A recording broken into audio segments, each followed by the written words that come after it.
ত্রয়োদশ জাতীয় সংসদ নির্বাচনের জন্য ডিসেম্বরের মধ্যে আইনশৃঙ্খলা বিষয়ে সব ধরনের প্রস্তুতি নেয়ার নির্দেশনা দিয়েছেন প্রধান উপদেষ্টা। বুধবার রাতে ফরেন সার্ভিস একাডেমিতে সংবাদ সম্মেলনে কথা জানান প্রধান উপদেষ্টার প্রেস সচিব শফিকুল আলম। আইনশৃঙ্খলা বাহিনীতে নতুন 17,000 সদস্য নিয়োগের কথাও জানান তিনি। নাজমুল হুদার রিপোর্ট। হওয়ার আগের সপ্তাহেও নির্বাচন আয়োজন করা যেতে পারে। আগামী ফেব্রুয়ারির শুরুতে ত্রয়োদশ জাতীয় সংসদ নির্বাচনের ঘোষণা দিয়েছিলেন অন্তর্বর্তী সরকারের প্রধান উপদেষ্টা ডক্টর মোহাম্মদ ইউনূস।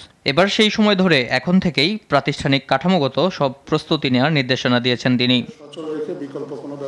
নির্বাচনের অগ্রগতি নিয়ে করা সংবাদ সম্মেলনে প্রধান উপদেষ্টার প্রেস সচিব শফিকুল আলম জানান, ডিসেম্বরের মধ্যে আইনশৃঙ্খলা বাহিনীর 8 লাখ সদস্যকে প্রশিক্ষিত করা হবে। প্রস্তুতিগুলোর মধ্যে অনেকগুলো বিষয় আছে, যেমন আইনশৃঙ্খলা বাহিনীতে 17,000 নতুন member of security forces like police, BGB, coastguard নেওয়া হচ্ছে এই নির্বাচনকে সামনে রেখে। তাদের রিক্রুটমেন্ট এবং তাদের ট্রেনিংটা খুব ইম্পর্টেন্ট, যাতে এই সময়ের মধ্যে শেষ হয় সেই বিষয়ে উনি নির্দেশ দিয়েছেন।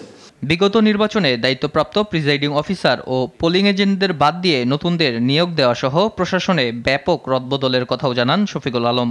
নির্বাচনের আগে ডিসি, এসপি, ওসি, টিওনো এগুলোকে রিশাফল করার কথা বলা হয়েছে, এবং রিশাফলটা কিভাবে করা হবে এটা একটা র্যান্ডম ওয়েতে করবে।